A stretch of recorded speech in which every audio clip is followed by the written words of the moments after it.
Meu nome é Beto Cossenza, eu sou idealizador do Boom SP Design e nós estamos criando vários conteúdos em várias plataformas que se chamam conteúdos para o Aqui Tem Design.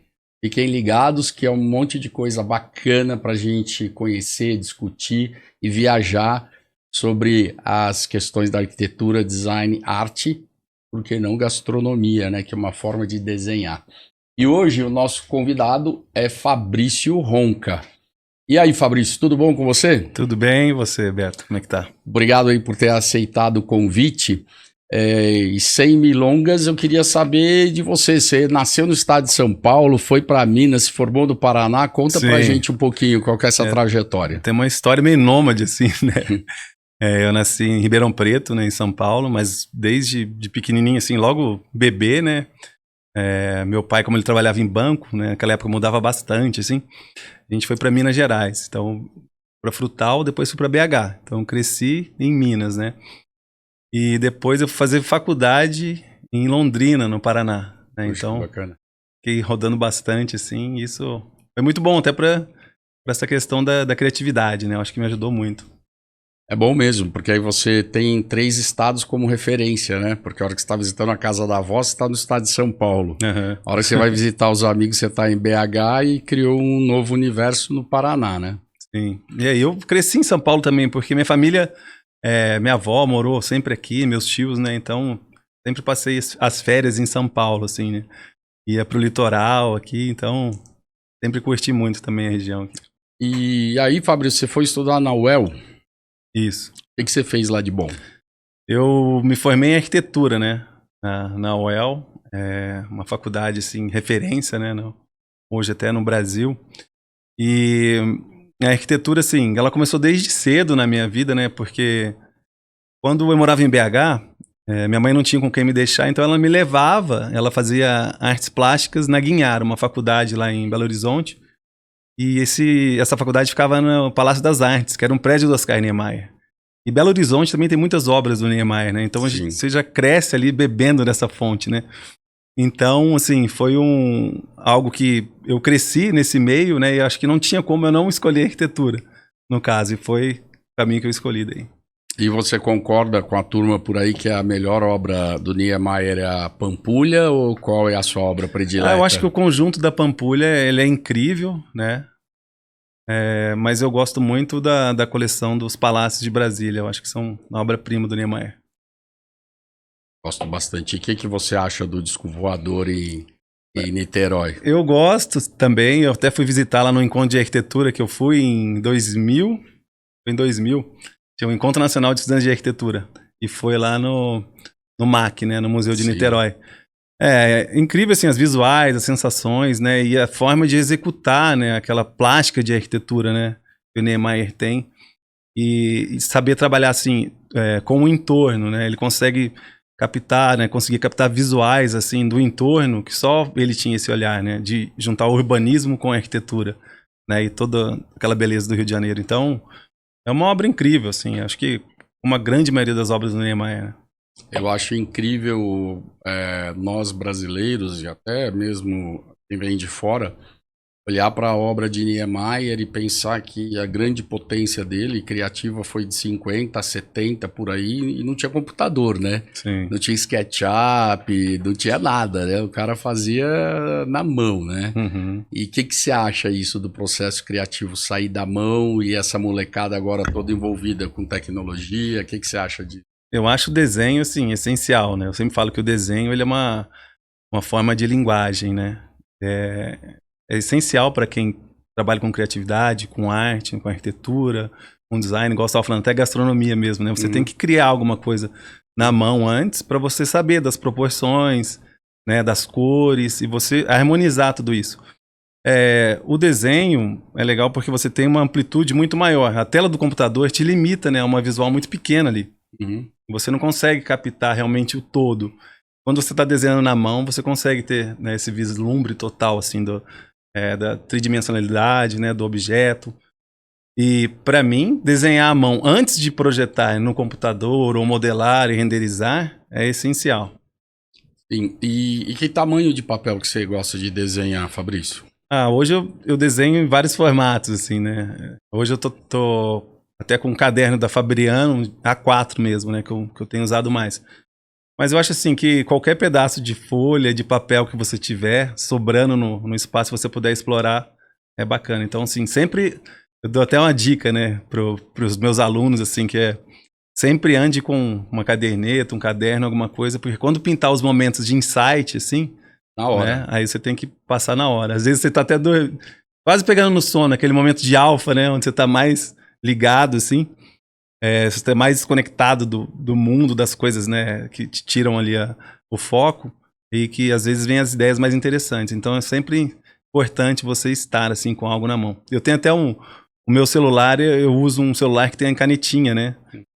E eu desenho bastante também. Então eu sempre, quando eu tenho alguma ideia, assim, eu tô num voo, eu tô sentado em algum lugar, né? Dá um insight, eu vou lá e já rabisco para depois lembrar que eu vou desenhar para os projetos. Tá? E ainda nessa história da produção do desenho, né, que nós começamos a desenhar e o que tem de registro aí é Homem da Caverna, né, os desenhos rupestres e tal. E então a gente tinha a questão do cérebro para a mão, né? E depois veio o lápis. E depois de muitos anos, né, que a gente estava no lápis, no pincel, enfim, no grafite, o que quer que seja, nos últimos, se a gente considerar a década de 60, que foi quando realmente os computadores entraram na nossa vida, mas mais forte na década de 80 e 90 depois, como que você vê essa extensão do desenho, né? Cérebro, mão, pré-história, depois começa a registrar lá 2, 3 mil anos antes com papiro e com outras tecnologias daquele momento, né? Com outras técnicas, desculpa, tinham naquele momento. E depois já vai assim, a gente sai, sei lá, eu tenho a sensação assim que a gente estava na era medieval do suporte, né? Que era papel, tinta, caneta, desculpa, pincel, lápis.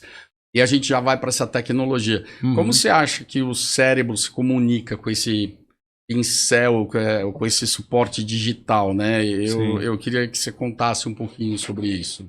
Eu acho, assim, incrível, porque, assim, como eu falei, que o desenho é uma linguagem, né? Quanto mais você desenhar, né, você mais vai ficar apto a não só a transmitir algum signo, algum elemento do mundo real, né, para o mundo abstrato, que seria ali no papel. Mas, assim, você fica mais inteligente em diversas áreas, né? Você consegue ter mais noção de proporção, né, tridimensional, de estética. Então, quanto mais você desenhar, mais você aprimorar suas técnicas, melhor você vai ficar em tudo, assim. Você vai ficando mais sensível, né? E hoje é muito legal, eu vejo assim, essa geração que está vindo agora, eles já nasceram digitalizados, né? A gente não. Então a gente tem que se adaptar a isso, né? Sim. Que é o grande desafio também, mas é muito legal. Eu sempre gosto de fuçar, de descobrir coisas novas. E, por exemplo, agora com o lance de NFTs, né? De você desenvolver coisas para o mundo, né, do metaverso, assim. É muito interessante, porque é algo assim que não é palpável, né? Mas ao mesmo tempo tem já uma questão assim de valorização muito grande, né? Você já tem negócios fechados nesse metaverso aí de milhões, né?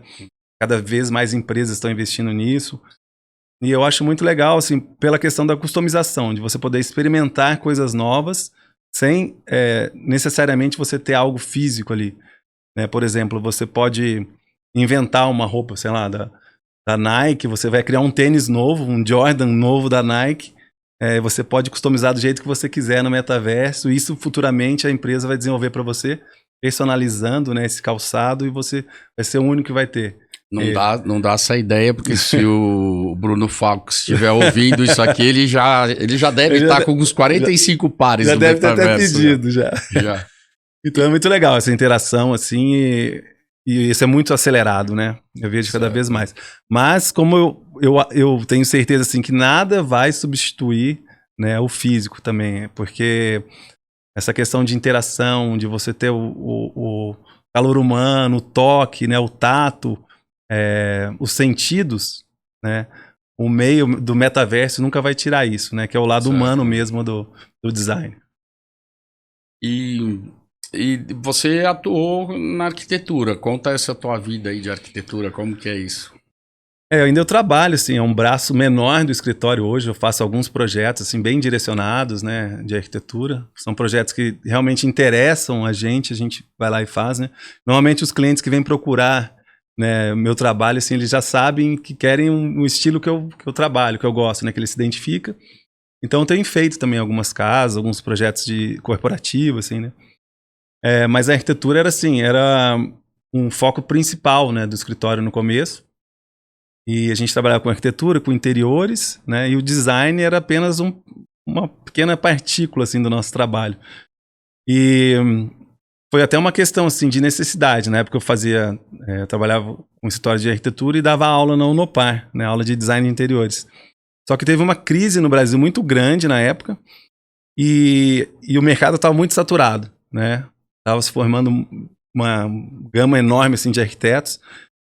E daí caiu minha ficha assim, pô, eu tô aqui batalhando com um monte de gente no mercado, né? E a região que eu moro é muito tradicional, muito familiar, assim, então você acaba sendo indicado pelas pessoas que conhecem. Como eu não era de lá, então eu tinha que batalhar ali no meio, né? Buscando meu espaço. Eu até fazia mais projetos fora de Londrina do que lá. E daí caiu minha ficha, daí eu falei, pô, já tinha feito um projeto de design lá no começo, né, quando eu ainda fazia estágio no escritório. E tinha rolado, tinha sido bem legal. Eu falei assim, por que não agora ir atrás das indústrias, né? Foi no momento que as feiras estavam bombando, assim, no começo da Bimad, da Paralela. E eu falei assim, vamos tentar, vou atrás das empresas, né, prospectar, fazer portfólio e ir atrás dessas indústrias. E foi assim, caminho das pedras, batendo de porta em porta, né, desenvolvendo um portfólio à mão. Os primeiros portfólios daí de folder, né, e digitais, assim. Na época não tinha, né, Instagram, essas coisas como tem hoje, assim, né. Então era muito de impressão, assim, de você entregar, né, de mão a mão, assim. E foi um processo muito interessante, assim, para mim, porque eu consegui quebrar um pouco da timidez, da barreira de você... porque normalmente quem trabalha com criatividade não é muito comercial, né? Sim. Não é muito vendedor, assim. Então eu consegui quebrar essa barreira e ir atrás, né? Porque era o único jeito de conseguir prosperar. E o teu escritório hoje tem quanto tempo? Você começou quando o seu escritório? Comecei em 2003, né? E essa migração mais pro design, você percebeu depois de quanto tempo que estava tomando um foco maior? Assim, eu coloco o design assim como foco principal há 10 anos na minha carreira. Né? Porque até então eu fazia, dava aula, eu trabalhava com arquitetura, interiores e design também. E de 10 anos para cá o design foi assim a ponta de lança do nosso trabalho e tem sido cada vez assim mais agregador, né? A gente tem conseguido alcançar novos patamares, assim. Até no começo eu trabalhava mais com design de mobiliário mesmo, né? Móveis em si. Depois a gente começou a trabalhar com luminárias também, tapetes, né? Com design de superfície, que é muito legal. E agora a gente lançou uma linha com a Pado, né? Em 2019, 2020, de maçanetas. E tem novidades vindo no mercado agora de objetos também, né? Que a gente está desenvolvendo. Legal. E qual foi o seu primeiro produto que você vendeu para uma indústria com política de royalty, que efetivamente você entendeu que ali tinha um negócio a ser explorado? Então, o primeiro boom, assim, que deu, né? Até parafraseando vocês, né, do Boom SP. O primeiro boom, assim, foi uma peça que eu desenhei para Tissot, na época, que era um aparador. E eu lembro que o Neymar pegou essa peça ali, o arquiteta dele, especificou para um apartamento que ele estava fazendo e saiu na revista. Então foi primeira peça assim que explodiu, né? Que foi muito legal e que o resultado foi muito bom. E a partir desse momento eu comecei a perceber assim, pô, acho que é legal seguir nesse caminho, né? De pequenas vitórias, né? Que a gente vai criando mais uma energia assim para você investir mais no seu trabalho, né? Você vai alcançando pequenas vitórias e isso vai te dando fôlego para você buscar mais o seu sonho. E a Tissot continua com esse aparador no portfólio dela? Tem ainda um aparador. Depois a gente fez banco e já foi migrando outros segmentos. Então assim. É um produto longevo, né? Porque a gente está falando aí de 10 anos e ele ainda está... Sim. Bacana isso. Essa perenidade é importante, né? Eu sempre falo assim que o design ele tem que ser atemporal, né? um design bom, né, um bom design é aquele que perdura, né, por gerações, assim. Hoje a gente vê os grandes clássicos, né, você consegue colocar ele em qualquer projeto hoje, seja contemporâneo, né, ou não. E são peças que vão passando de geração em geração, né, como se fosse uma obra de arte mesmo, né, uma peça que fica como referência. E você estava falando que você tem hoje dentro do portfólio do escritório não só mobiliário, móvel solto. Então, você já está atuando na área de metais, comentou de objetos. Fala um pouquinho mais de tipia de produtos que você gosta de fazer para a indústria moveleira. Você já sabe das minhas preferências aí do seu trabalho, então assim, mas conta um pouquinho de poltronas, como que é isso, desenvolvimento mesmo de produto, como é produzir uma poltrona? É sempre um desafio muito grande, assim, né, porque a poltrona e a cadeira são as peças mais complicadas de desenvolvimento, assim. É até engraçado, porque às vezes você tem uma ergonomia pronta, né? Você sabe a altura de assento, de braço, a angulação do conforto do assento, os materiais e as estruturas que vão conectar e vão transformar isso num objeto confortável, né? Mas às vezes você usa a mesma fórmula e não bate assim com outro desenho, sabe? Isso é muito louco. Então é sempre um exercício de laboratório mesmo, né? Você vai desenhando, testando, né? Prototipando e sempre vão surgindo coisas novas, né? E é muito legal essa ideia, assim, de você desenhar muito, né? E ficar até falando pro pessoal de casa, assim, que quanto mais você desenhar, quanto mais você criar, quanto mais você bater nessa tecla, assim, você vai percebendo que você vai gerando, né, um número daí de signos e símbolos que você vai usando para sempre na sua carreira, né, nos seus projetos. E você deixando isso, pode ser até no computador ou desenho na gaveta, aquilo lá de alguma forma é uma semente que você está plantando e aquilo lá ele está crescendo e você não está vendo. E um dia você vai tirar aquilo, né, pode ser até do seu subconsciente lá, e você vai usar aquela forma, né, em algum outro projeto que você vai utilizar. E isso vai transformando. Na verdade, o design, né, eu acho que como toda parte de criação, a gente acaba se tornando um harmonizador, né, um arranjador de formas, de objetos, de coisas, assim, né? Você vai juntando coisas de universos diferentes, de experiências que você teve e transformando em objetos palpáveis. Bacana, mas de forma mais específica, como que você parte do zero para... Eu falei poltrona, mas você já discorreu sobre poltrona. Vamos falar sobre cadeira, que é outro produto que você tem bastante no seu escritório. Você parte da onde? Então, o meu partido de trabalho, assim, eu chamo até algo que eu consegui fazer um acróstico ou acrônimo, assim, né? Que chama a palavra maná, eu falo.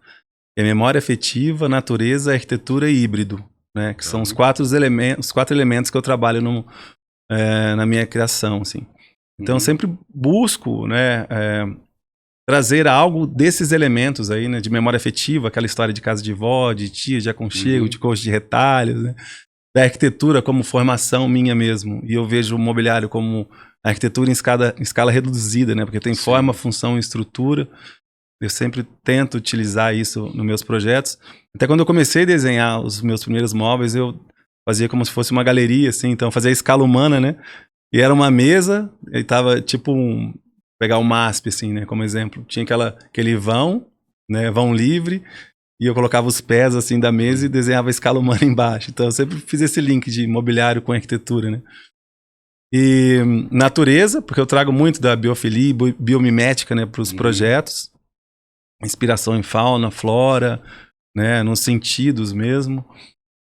E o híbrido, né, que eu vejo assim como um grande desafio da gente conseguir juntar diversos tipos de materiais, mesclar num móvel. E a ideia de interatividade, né, do usuário com o mobiliário, de multifuncionalidade, que eu acho muito bacana também, de você ter uma peça que você pode ir customizando, ir montando, acoplando outros elementos a ela, né? E o híbrido eu vejo assim como o futuro mesmo, né? Como algo que realmente vai ser o que as pessoas vão utilizar, né? Você vê, você poder levar um móvel de um canto para o outro, ou você vai mudar, ou você vai passar uma temporada em um lugar, você poder levar uma cadeira, uma mesa sua que você gosta, né, um objeto. Eu acho isso muito legal. Falando de produtos híbridos, alguns anos atrás, Milão explorou muito, né, o pé de madeira, a concha de plástico, em algum material injetado, um sintético. Depois a gente viu também o pé de plástico e o assento estofado. Você brinca com isso também ou basicamente você faz um diálogo de madeira com estofado, com tal, ou você brinca com essas outras tecnologias? Não, eu gosto muito de misturar os materiais, até porque é o mais difícil de se fazer, né? Você conseguir harmonizar tudo isso é complicado. Eu acho que é um exercício muito válido para crescimento mesmo, né? Enquanto profissional, assim. E eu gosto de desafios, né? De estar realmente assim trabalhando com esses tipos de materiais que contrapõem um outro. Tem até um termo que eu criei, tem até um PDF, depois quem está assistindo aí o podcast vai entrar lá no meu YouTube, né? Tem um canal, Estúdio Fabrício Ronca lá. E tem um PDF que eu tenho um e-book, né? Chama Termoestética, onde eu faço essa ligação dos materiais quentes, frios, né? E neutros, assim. E tem toda uma analogia, assim, que é bem legal, que fala sobre terra, fogo, água e ar, né? E pegando esses materiais, as cores, as temperaturas, e como você pode harmonizar, né, esses materiais de uma forma, assim, bem assertiva para você não se perder, né? Então, esse e-book é bem interessante para quem quiser ir lá baixar. E é algo, assim, que eu acabei sintetizando mesmo do dia a dia. Como o processo do maná que eu utilizo, esse de termoestética também foi assim, né? De tentar equilibrar os materiais entre frios, mornos e quentes, né? Através dos elementos da natureza. E aí isso você desemboca um pouquinho no que você falou de biofilia e biomimética. Gostei do biomimética. Em um texto bastante curto, o que é biofilia para você, o que é para o mercado, mas o que é para você e como você aplica? Biofilia, assim, é trazer a natureza para dentro dos espaços, né? Seria humanizar mais os espaços através dos elementos naturais. Eu acho que, assim, mesmo com os modismos que a gente tem hoje em dia, né? Eu acho que é algo que os arquitetos sempre exploraram, mas eu vejo também como algo, assim, um pouco da negação daquele estilo modernista, sabe? De máquina de morar. Não, a gente não precisa de máquinas de morar, né? A gente precisa de ambientes onde você se sinta confortável, onde você tem as suas experiências, e cada ser humano é único, né? Você tem a sua individualidade, cada um tem uma digital, uma íris própria, né? Então você tem, né, uma história que é só sua. Então você quer seu espaço como sendo só seu também, né? Como algo que você vai se sentir à vontade. Então eu vejo dessa forma, né? De você trazer elementos da natureza para dentro do espaço, mas também trazendo as coisas que você ama, que você gosta e vai se sentir bem. E a biomimética, ela já é mais um estudo onde traz as questões da ciência inspiradas na natureza e nos seres vivos, né? Através do micro, né? Pegando estruturas de pele, exoesqueletos, né? Toda essa viagem assim, do micro-universo e trazendo isso para o macro, que é para a arquitetura e para o design. Né? Que é muito interessante também. E o couro vegetal entra nessa história da biomimética? Eu acho como produto, né? Não como aparência. Sim, pode ser, mas eu vejo mais assim, usando, vamos usar assim, o velcro. O velcro é algo que foi inspirado na natureza, né? E é utilizado hoje como uma forma de engenharia, assim, né? São os pezinhos da lagartixa? O velcro é do carrapicho, né? De uma planta mesmo. Tá. E diz uma coisa, Fabrício. Você estava falando que hoje a gente já discorreu, falou aí desses produtos e que hoje você está desenhando para uma indústria de metais. E essa foi sua primeira experiência? Conta um pouco. O que é isso? É maçaneta? Tipo de produto? Uma linha. Foi uma linha, né? Foi a primeira experiência assim comercial mesmo, né? Até então eu já tinha desenvolvido alguns objetos, mas algo assim no mercado de alto luxo, então era peças mais exclusivas. Essa linha é uma linha em série mesmo, né, que foi lançada na Expo Revestir do ano passado. E é uma linha que eu desenhei para Pado, chamada Ascot, né? Que é inspirada na arquitetura mesmo, né? Nos facetados, nos metais.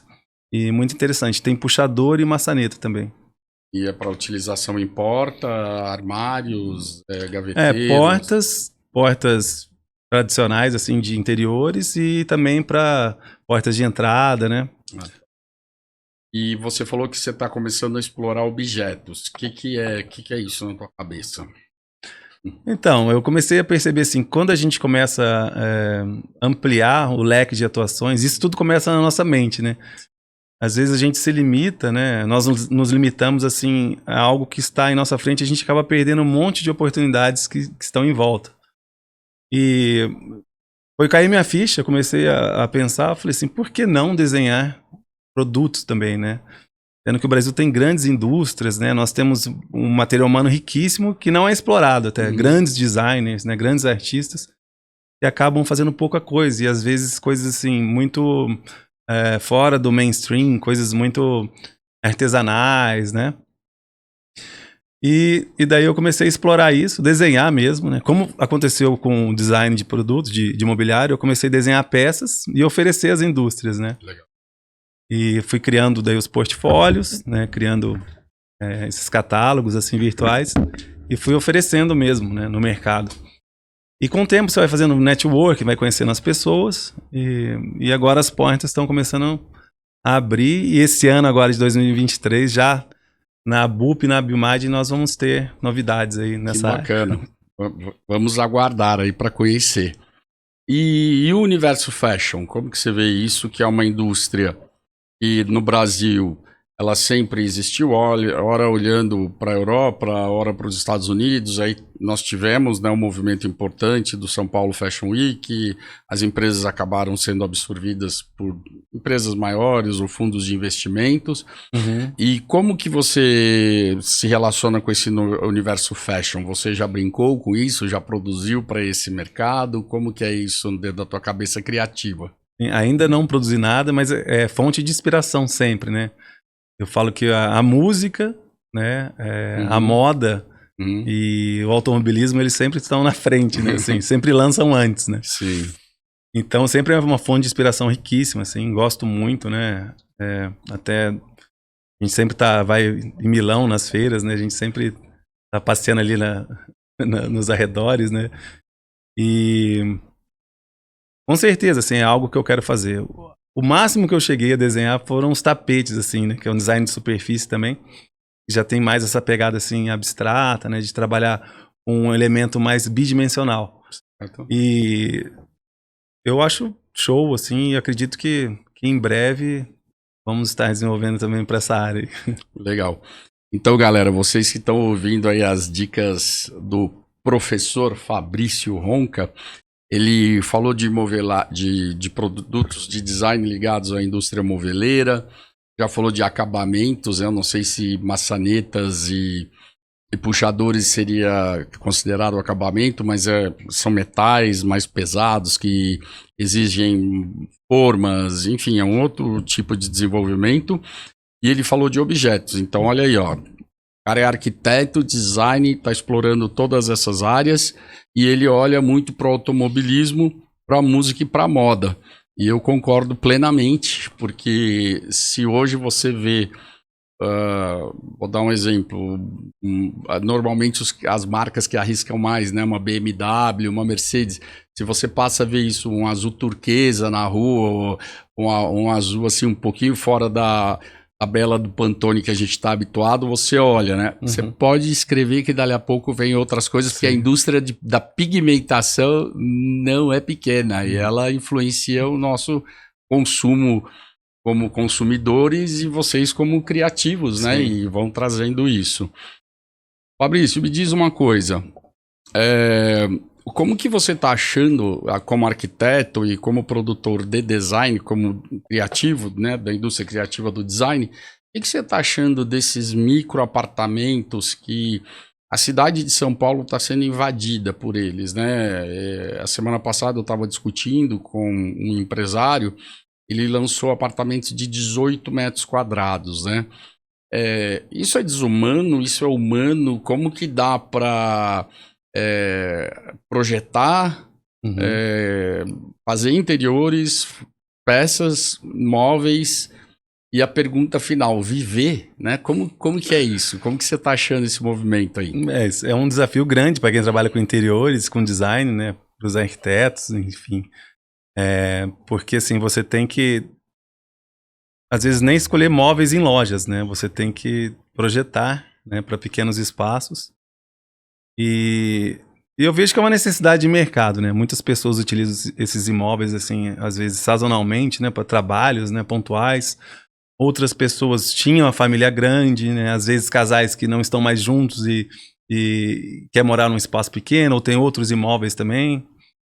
E por outro lado, a gente vê também muitos condomínios, né? Também com casas grandes, as pessoas trabalhando em casa, né? Os filhos estudando em casa, né? Homeschooling. Então a gente tem esses... O Brasil é muito legal por isso, né? A gente tem uma gama gigante, né? Diferente da maioria dos países, assim, a gente tem regiões e formas, né, de habitar, assim, muito diversas. Produtos antagônicos, né? Eu trouxe o de 16 metros e você está falando de casas de até 3 mil metros quadrados, né? E assim, eu acho que é um desafio grande para projetar, né? Por exemplo, eu trabalho com design de mobiliário, com peças que são padronizadas, tal, até, né? Sempre tem alguma coisinha ou outra que você muda um padrão de sofá, né? Tem uma chaise, um puff, uma mesa acoplada e tal, mas normalmente são as mesmas medidas, né? E para esses ambientes a gente vê assim que precisa realmente de um perito, né? De um especialista na área para você projetar. E é um desafio grande aí, eu acho que essa nova geração que está vindo aí vai tirar de letra, né? Pra fazer esses espaços. Eu não vejo assim como desumano, até porque as áreas que existem normalmente nesses empreendimentos, né? São muito ricas, assim, de... área de lazer, né, gigantesca, assim, que oferece tudo, né, espaço.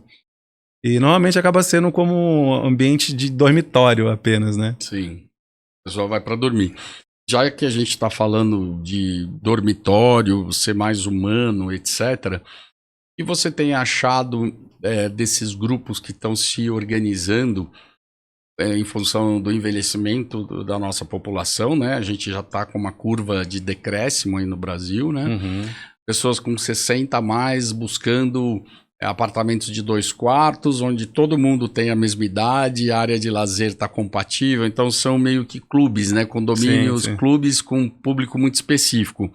Fora do Brasil, a gente já vê isso há mais tempo. E o que você está achando dessa moçada aí, né? 60 a mais, está se unindo para morar? E que tipo de mobiliário essa galera demanda do seu processo criativo e da entrega que você faz para a indústria para que eles consumam? As pessoas buscam aquele básico, né, de sempre, um bom design, né, com um custo acessível, legal e que tenha uma longevidade aí, né? Eu percebo assim, igual eu estava falando do design multifuncional, né? Isso tem sido uma pedida cada vez maior, assim, porque a gente tem, no caso desses apartamentos, né, um pouco menores, assim, nós não temos mais, assim, sala de estar gigante, né, tinha até sala de música, né?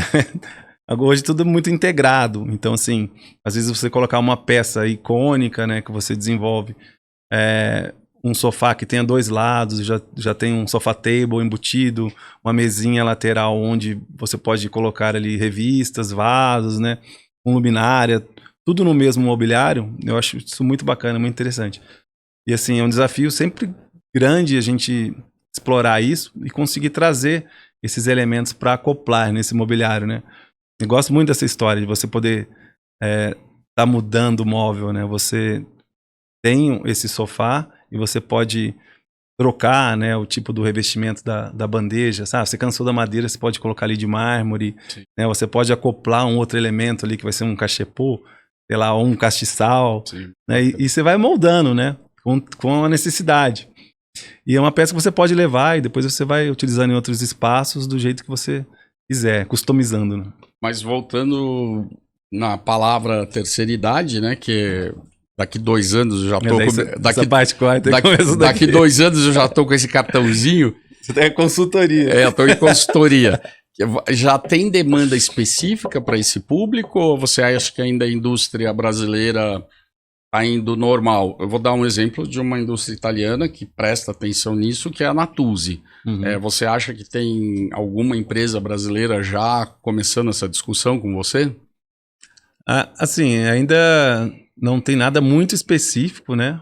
Mas eu vejo assim, o design brasileiro, ele tem uma preocupação maior com, não vou dizer conforto, mas com a estabilidade ali, né? Por exemplo, a gente fala do design italiano, os sofás são muito mais baixos, né? No Brasil tem uma preocupação maior assim de você assentar e conseguir levantar, ter um apoio de braço um pouquinho melhor, mais alto, não nada muito no chão, assim, né? De esteira, né? De futon, né? E tem um pensamento, assim, eu acho que o design americano, né? Que tem muito, né? Voltado para os mais idosos, assim, com peças maiores, né? Mais aconchegantes, assim, grandes, confortáveis. Também não cabe muito no espaço da casa do brasileiro. Mas eu acho que é algo interessante para a gente explorar devido a essa mudança da faixa etária, né? Hoje as pessoas têm um filho ou nenhum, né? É verdade. Bom, o nosso tempo já está caminhando aí para terminar. Eu queria que você abstraísse bastante os 3 temas que eu vou falar daqui a pouco com você. Mas antes da gente entrar nesses 3 temas, eu queria que você discorresse um pouco sobre o mercado pet. Que, como você vê isso, se você já desenhou alguma coisa para esse mercado?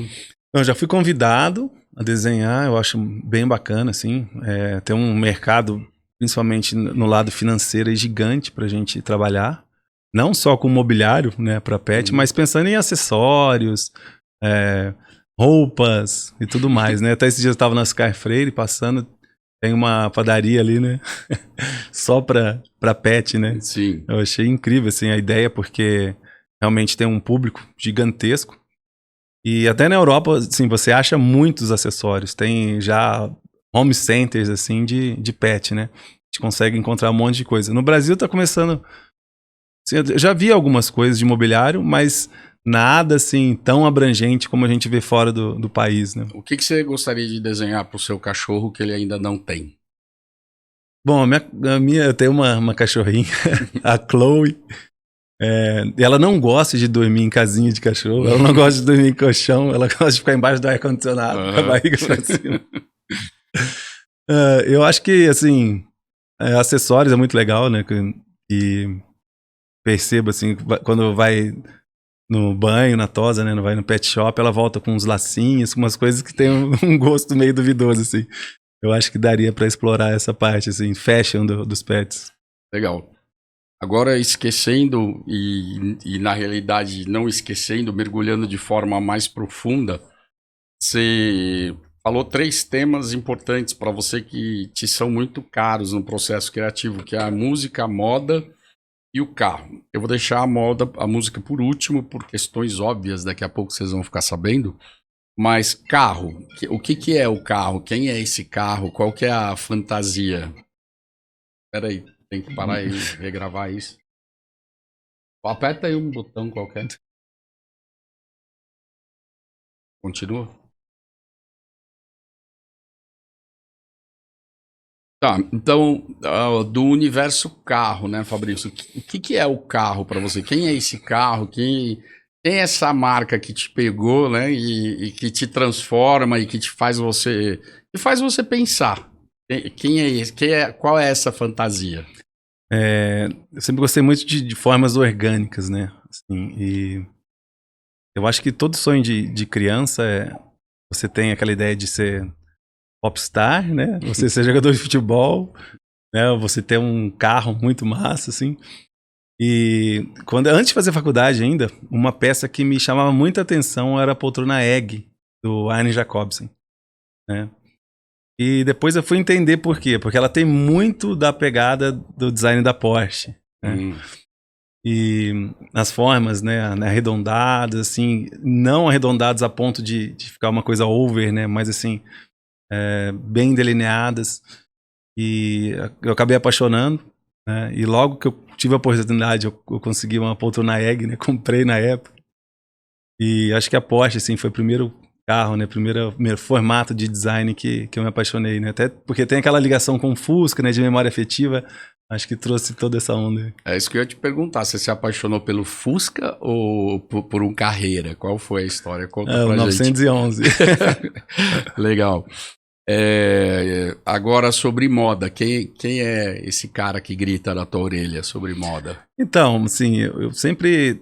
Como eu cresci em BH, né? A gente trabalhava muito... Lá, trabalhava não, a gente... É uma cidade que tem muito folclore, assim, né? Então, eu cresci indo muito para Ouro Preto, São João del Rei, Sabará, Congonhas, né? Então, ali a gente tinha várias manifestações culturais, assim, de folclore, né? Folia de Reis, né? Das festas.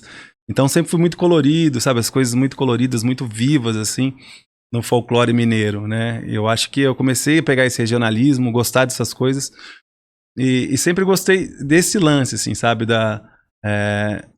Desse patchwork, né? De você trabalhar a moda, vendo, assim, o que realmente o regionalismo as pessoas usam em determinadas situações, assim.